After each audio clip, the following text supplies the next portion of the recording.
Depuis le surgissement sur la toile en février 2015 d'un document du service de gynécologie du CHU de Lyon-Sud qui stipulait que les étudiants en médecine s'entraîneraient à pratiquer les touchés vaginaux sur patientes endormies au bloc opératoire, donc sans leur consentement, ont suivi beaucoup de témoignages et le fameux hashtag « Paye ton utérus ». Hashtag paye ton utérus. Quand on te refuse de te donner des médocs un peu plus forts car... Tout le monde a des règles douloureuses. Quand t'as 14 ans, première consultation, le gynéco te fait un toucher rectal sans te prévenir. Quand le gynéco manipule la sonde vaginale comme si c'était un levier de vitesse de tracteur. De ma gynéco à qui je demandais le stérilet. Mais vous avez un boulot, un mec stable, pourquoi ne pas faire un enfant ? Hashtag paye ton utérus. Maltraitance médicale en gynécologie. Par Mélanie Deschalottes et François Test. Ça va être compliqué de compter parce que j'arrive pas à retrouver à chaque fois, c'est pas forcément dans... Il y en a beaucoup sur les premiers examens gynécologiques en fait. Et sur le manque d'informations et la surprise. 15, 16... Première fois chez le gynécologue, j'en ai au moins 3. 17... Donc là j'en ai une vingtaine sur 2 mois. Combien de temps avec votre ami ? 8 mois environ. Ce n'est pas assez. Après 2 ans seulement, j'accepte de mettre un stérilet à une femme n'ayant pas eu d'enfant. Et encore, il faut qu'elle ne supporte pas la pilule. Ce qui est illégal en fait, parce que les médecins n'ont pas le droit de refuser de mettre un stérilet normalement. Si vous trouvez quelqu'un pour le mettre, tant mieux, mais il doit être inconscient. Ça, c'est ce que dit le gynécologue. Non, ça c'est très représentatif.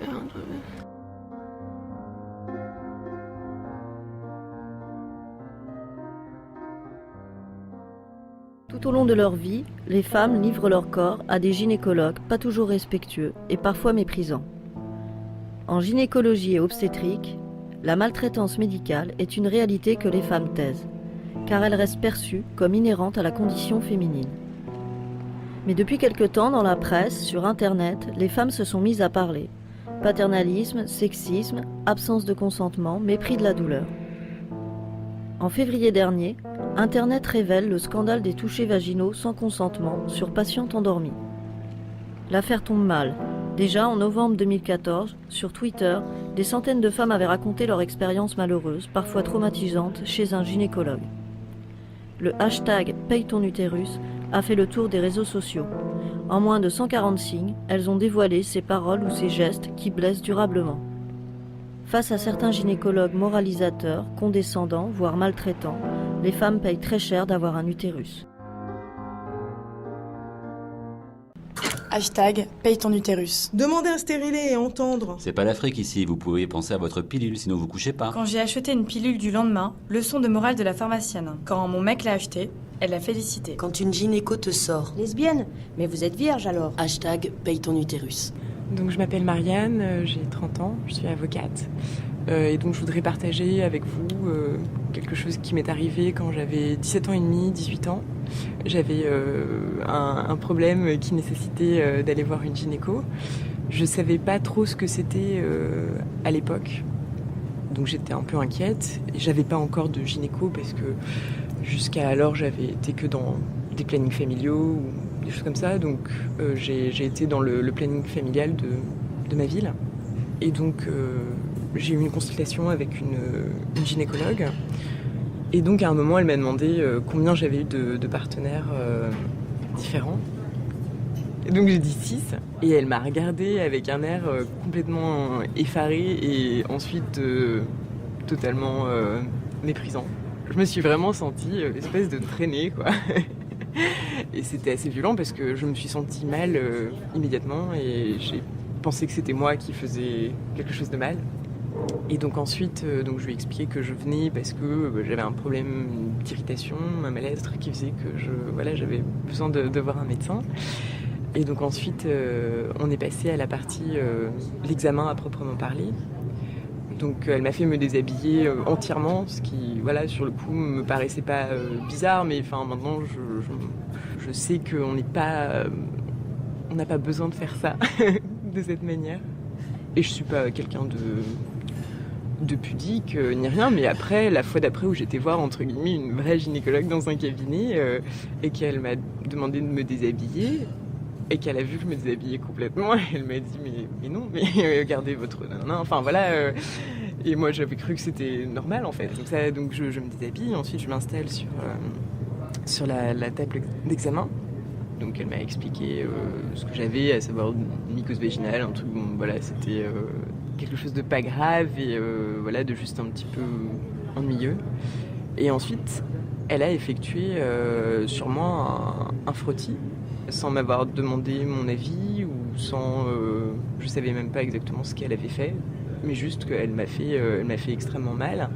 Moi, après, j'ai vécu ça comme une bonne petite Française, c'est-à-dire comme un petit soldat, c'est-à-dire que voilà, on vous est chez médecin, on vous fait quelque chose qui vous fait mal et c'est normal. Et plus tard, justement, donc, en revoyant une gynéco quelques mois ou un an après pour juste une visite de contrôle, et elle a été vraiment très étonnée de découvrir dans mon dossier que j'avais eu un frottis alors que je venais pour un examen suite à une mycose vaginale. Elle m'a dit normalement on ne fait pas cet examen-là parce que ça fait trop mal quand la femme est déjà malade, on ne lui fait pas en plus un truc qui va lui faire mal.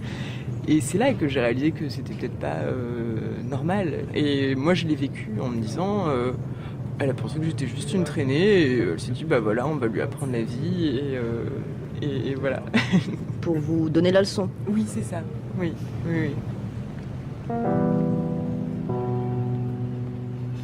Martin Winkler, vous êtes médecin, écrivain et vous êtes aussi connu pour votre engagement en éthique du soin. Comment se manifeste la maltraitance médicale en gynécologie ?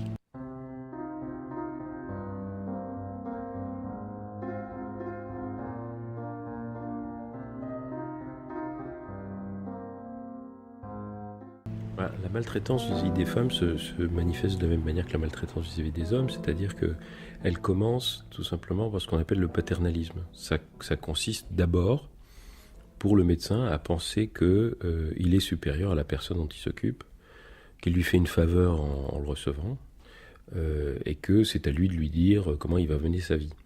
Et le paternalisme ou la maltraitance se manifeste d'abord dans les paroles. Par exemple, ça peut être... mais madame, pourquoi est-ce qu'à 35 ans, vous n'avez toujours pas d'enfant ? Ce qui est une parole qui est absolument inacceptable parce que ce n'est pas les oignons du médecin.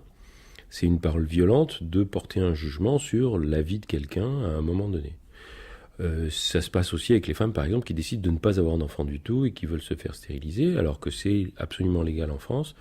Il y a encore une majorité de médecins qui non seulement sont absolument opposés au fait que les femmes se fassent stériliser quand elles ont décidé de le faire, mais qui en plus leur mentent en leur disant c'est interdit par la loi. Ben non, la loi le permet.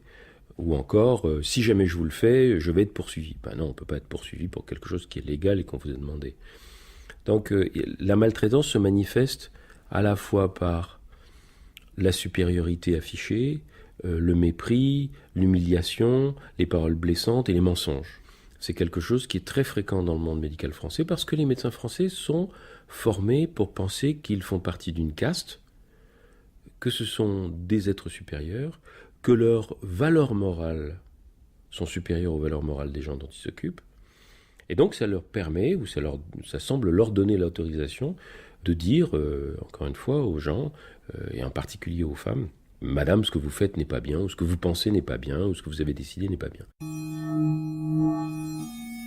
Donc vous voulez que je lise celui-ci ? Oui. D'accord. Donc consentement du mari, oui. De la patiente, non. Pour mon premier enfant, j'ai choisi d'accoucher dans une maternité qui, en l'absence de tout problème médical, permet aux femmes d'accoucher le plus naturellement possible. Mon suivi de grossesse par une sage-femme très à l'écoute se passe très bien. Arrive la visite obligatoire au 9e mois avec l'anesthésiste. Au début de l'entretien, il balaye en quelques mots catégoriques et blessants l'idée du naturel dans l'accouchement, soit mes convictions et celles de sa maternité. Point de salut pour une parturiente, hormis branchée et périduralisée, elle met le mot entre guillemets. Ensuite, il m'examine, il me fait ouvrir la bouche, plus grand, encore plus grand. J'ai mal, je ne peux vraiment pas plus, et le lui signale. Il me dit que j'ai la mâchoire étroite, puis se tournant vers mon mari, lui demande d'un air entendu si ça ne le gêne pas. C'est là où j'ai véritablement décidé de me passer de ses services le jour J. Anne-Charlotte Husson, vous venez de nous lire un des témoignages du Tumblr « Je n'ai pas consenti ». Est-ce que vous pouvez nous parler de ce Tumblr ?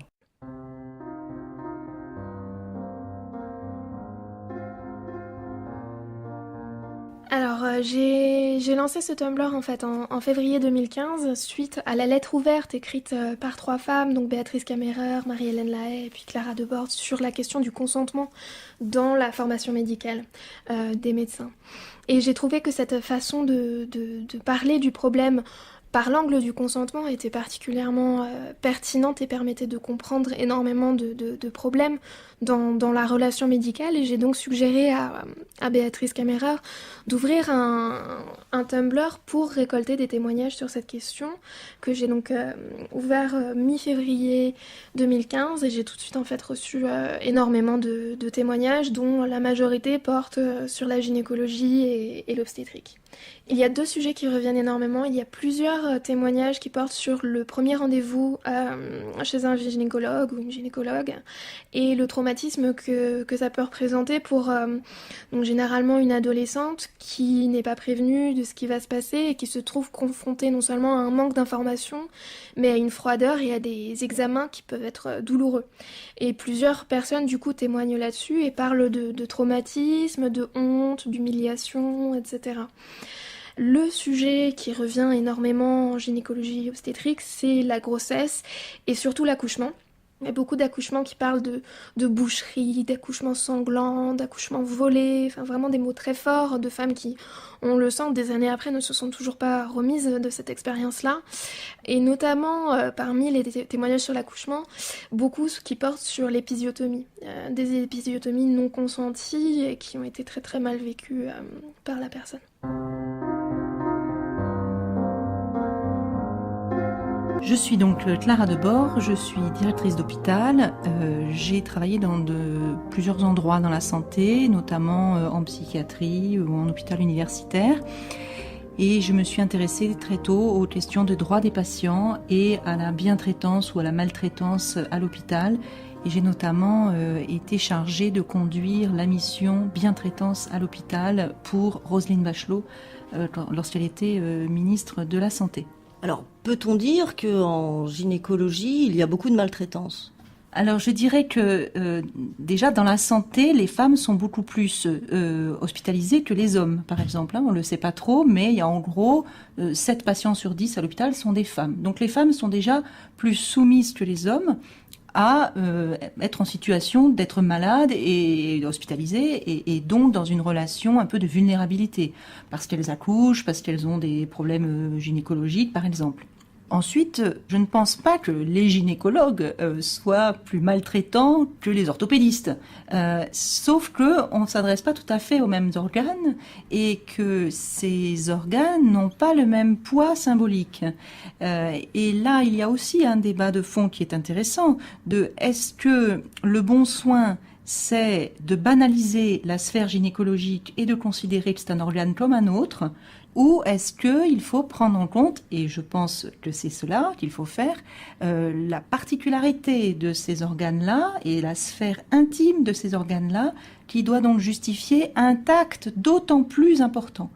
Et peut-être que cette spécificité n'est pas complètement comprise, apprise, ou qu'elle se perd, je ne sais pas, au fur et à mesure du temps. Et je pense que le corps de la femme, au moment où elle subit un acte gynécologique, n'est pas tout à fait dans la même situation que le corps d'une personne qui subit qui a un lumbago et qui se fait opérer. Martin Winkler, vous écrivez dans un de vos articles que beaucoup de gynécologues français sont maltraitants. Comment l'expliquez-vous ? Ils sont maltraitants parce qu'on leur a appris à faire comme ça. Alors le problème, c'est que en médecine, on n'apprend pas le respect et à se comporter de manière respectueuse. On apprend à faire, on apprend à imposer des gestes. On apprend à présumer que si le patient rentre à l'hôpital, par exemple, il autorise absolument tout ce qu'on va lui faire. Ben non, on doit s'assurer que le patient est consentant. On doit s'assurer que le patient ne souffre pas. On doit s'assurer que le patient n'a pas peur. On doit s'assurer qu'il a bien compris. Et la première maltraitance consiste à ne pas s'assurer de tout ça. #paye ton utérus. Des règles douloureuses, mais arrêtez de faire votre chochotte, vous pouvez encaisser un petit désagrément. Quand ton gynéco te reproche d'avoir une anatomie d'enfant de 6 ans parce qu'il ne sait pas faire un examen correctement. Quand tu expliques que la pilule te rend dépressive et tue ta libido et qu'on te répond que... La libido, c'est un luxe. #paye ton utérus. Jean Marty, vous êtes président du SYNGOF, syndicat des gynécologues et obstétriciens de France. Depuis quelques années, de nombreuses patientes, mais aussi des médecins, dénoncent des violences gynécologiques et obstétricales lors des consultations, des chirurgies ou des accouchements.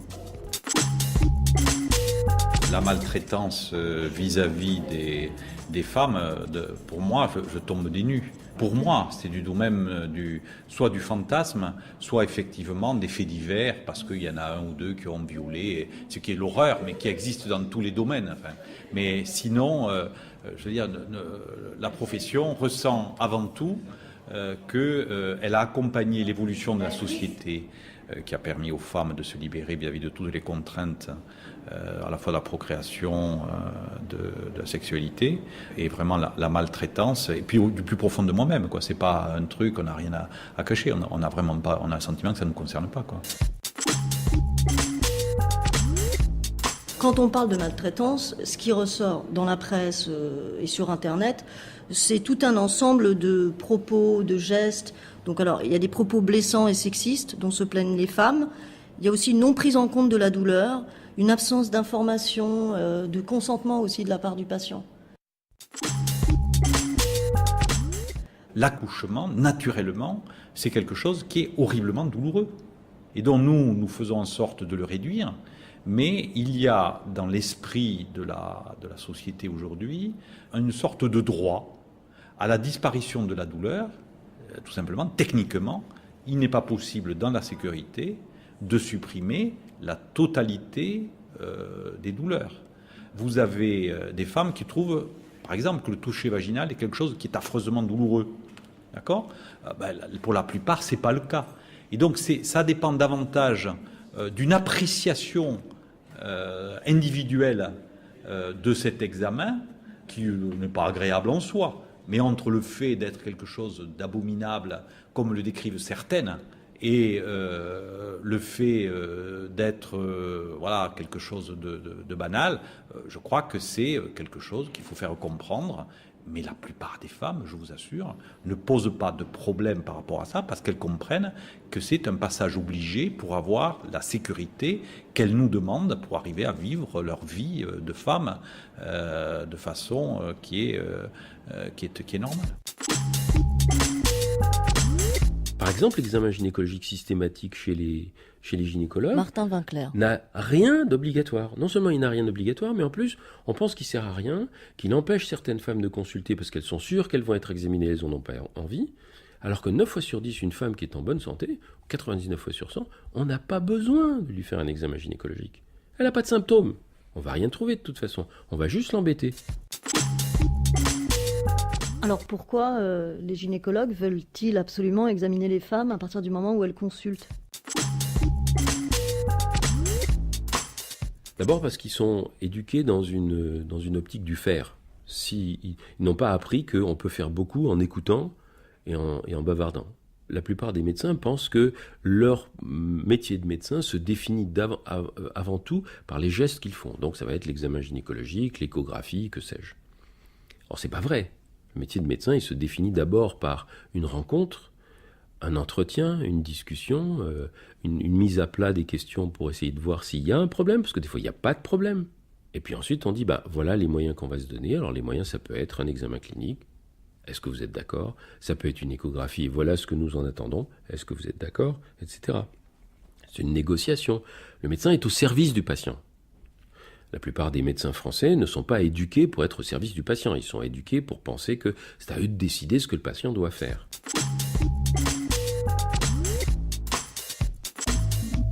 Au sein de la Corporation des gynécologues, vous pointez d'abord le problème d'une idéologie sexiste. L'idéologie sexiste, elle découle, si vous voulez, du paternalisme que j'ai mentionné tout à l'heure, c'est-à-dire que à partir du moment où vous décidez que vous êtes supérieur aux autres, et où pendant très longtemps, les médecins ont été en majorité des hommes, c'était deux idéologies qui se croisaient. On était paterniste et sexiste. Mais le paternalisme, il peut très bien affecter une femme médecin.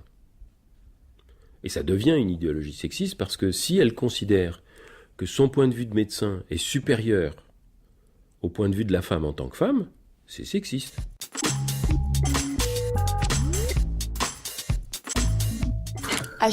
Paye ton utérus. Je consulte un gynécologue pour une mycose, j'indique que je suis lesbienne, réponse du gynéco. Cela donne des maladies. Vous avez une mycose à cause de ça.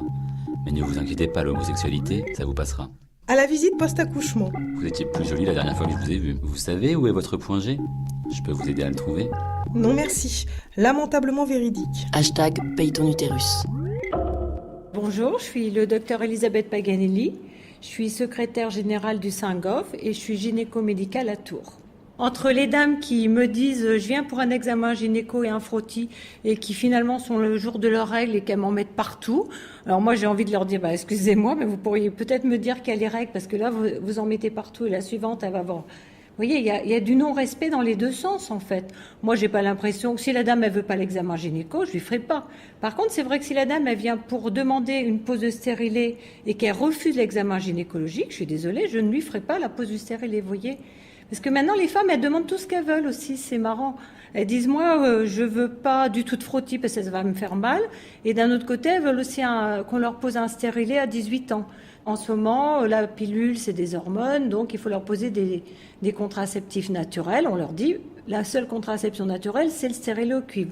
Donc tout d'un coup, elles sont assez demandeuses, alors que moi, je pense que leur poser un stérilet, même si je l'ai posé chez une jeune fille de 18 ans, parfois, elles n'ont jamais eu d'examen gynécologique et elles me demandent une pose de stérilet. Donc vous voyez comme quoi c'est un petit peu ambigu parfois.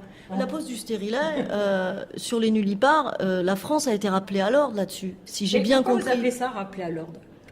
Pendant très longtemps, on nous a dit attention, il y a des femmes, elles font. Quand vous posez un stérilet, vous savez que quand même dans le premier mois de la pose de stérilet, que la dame elle est 48 ans, que la dame elle est 18 ans, vous avez une augmentation du risque d'infection dans le premier mois. Or, quand vous êtes gynécologue, vous avez quand même vu des femmes avoir des vrais péritonites avec un stérilet. En ayant vu ça dans mes études, puis après dans mes patientes, on peut se dire, moi, je ne souhaite pas forcément mettre des stérilets à toutes les patientes. Mais moi, j'ai toujours mis des stérilets à des nullipares. Par contre, on ne nous conseillait pas trop d'en mettre. Donc, en fait, on n'en posait qu'exceptionnellement. Maintenant, il y a une recommandation. On suit les recommandations. On ne fait pas ce qu'on veut. La recommandation nous dit... Vous pouvez poser des stérilets à des femmes qui n'ont pas eu d'enfants, et ça, quel que soit leur âge. Donc, on applique la recommandation et on pose des stérilets. Marianne, dans quelle mesure cette première expérience a-t-elle marqué votre parcours en gynécologie? Tout ce que j'ai pu voir des médecins, et je grandis dans une famille de médecins, donc je sais un peu de quoi je parle. Cet esprit carabin, moi j'allais manger au réfectoire avec mon papa quand j'étais petite. Vous savez, vous avez ces peintures obscènes, les fresques, etc. En tant que petite fille, ça me traumatisait. Mais, enfin, je veux dire, c'est choquant, quoi. On voit pas ça ailleurs, en fait. Et en grandissant, et en m'internationalisant, c'est-à-dire que en vivant à l'étranger, en voyageant, en ayant un mari qui n'est pas français, en parlant avec des gens qui ne sont pas français, en lisant énormément, je me suis rendu compte que ce que je pensais être la normale n'était pas forcément normal. Et quand j'ai eu le plus peut-être besoin d'un contact avec un gynécologue, c'est-à-dire pendant ma grossesse et pour mon accouchement, j'ai refusé ce système et donc j'ai décidé d'accoucher à la maison avec une sage-femme qui est la personne qui m'a suivie pendant toute ma grossesse, et c'est elle qui m'a accouchée, et ça s'est extrêmement bien passé. Et en cas d'accouchement pathologique, ce qui peut toujours arriver, j'avais préparé une liste de soins que je refusais. Et en plus, je suis avocate, je peux vous dire que si un médecin me faisait un truc que j'avais refusé, mais je le poursuivais en justice, parce qu'on ne devrait pas pouvoir faire ces choses-là. Quel type d'acte vous aviez refusé? Typiquement, je ne voulais pas d'épisiotomie, parce que j'estime qu'en France, l'épisiotomie est un acte qui est trop fait. Et d'ailleurs, c'est drôle, quand j'ai accouché et qu'on a appelé mes parents pour leur dire que j'avais accouché, donc j'ai eu mon papa au téléphone au bout d'un moment, et il me dit l'avantage c'est que t'as pas eu d'épisio, hein. Enfin bon, c'est pas bien grave. J'ai rien dit, voilà, parce que c'était pas le propos. On était dans un moment, voilà, de bonheur et de. Mais je me suis dit, mais comment ça, c'est pas grave. Il y a plein de femmes, on n'en parle pas beaucoup, mais il y a plein de femmes qui souffrent de ces épisiotomies pendant des mois, voire des années, et ça les impacte dans leur vie sexuelle, avec leur mari, ou leur partenaire. Et je vois pas comment on peut dire que c'est pas grave. Et c'est un truc que je dis souvent, mais je reste persuadée que si c'était les hommes qu'on coupait cet endroit, on en parlerait un petit peu plus, et ça ne se ferait pas.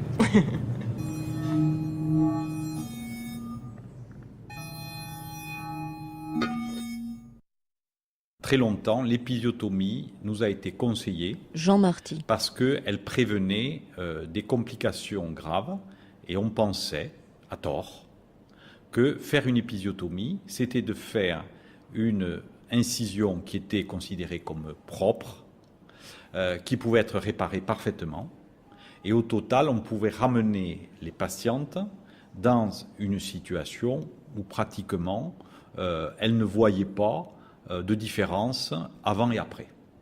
Et puis on s'est rendu compte à la pratique que c'est pas vrai. Voilà. Et qu'au total, les femmes ne sont certainement pas mieux après une épisiotomie que sans épisiotomie, à partir du moment où on est arrivé à éviter les déchirures de l'anus, où la femme devient incontinente anale. Et aujourd'hui, on ne fait pas d'épisiotomie à partir du moment où il n'y a pas cette protection à rechercher, où on ne craint pas cette déchirure extrêmement grave et qui serait difficile à réparer. Voilà. Et d'ailleurs, dans les statistiques, on a vu fondre, après ces recommandations du collège, le nombre des épisiotomies.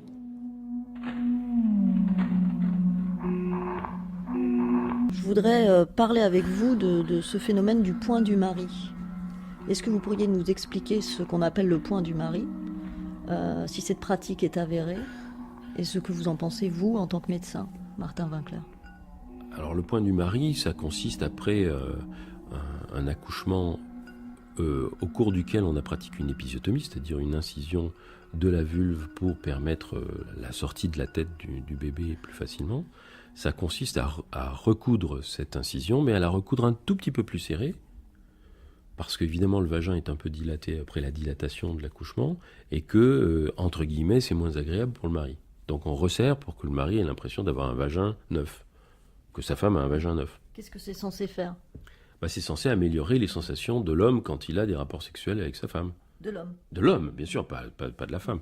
Alors la femme, c'est complètement secondaire dans l'esprit des gens qui font ça. C'est complètement délirant, cette idée. Est-ce que c'est avéré ? Oui. Toutes les sages-femmes d'il y a 25 ans connaissaient cette méthode. Il y en avait qui la faisaient, il y en avait qui la faisaient pas, il y avait des gynécologues qui la faisaient, etc. Moi, j'ai entendu des tas de patientes me raconter ça. Est-ce qu'aujourd'hui encore, on pratique le point du mari ? Alors, il est probable qu'on le pratique encore aujourd'hui, parce que sur les forums de soignants auxquels j'ai affaire, moi, j'ai des jeunes sages-femmes qui me disent « je l'ai vu faire ». Voilà encore une fois une pratique inacceptable sur le plan éthique.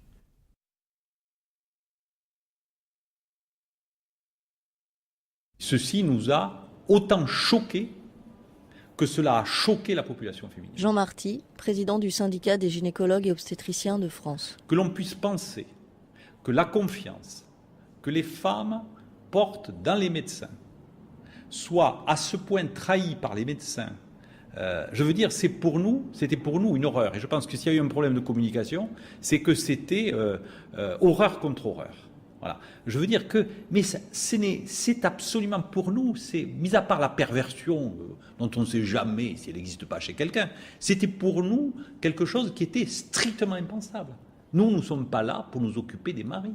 On est là pour aider des femmes qui nous font confiance. Et c'est pour nous un tel honneur d'avoir des femmes qui nous font confiance que notre objectif, c'est leur permettre de rétablir une situation qui leur apporte une vie la plus normale possible.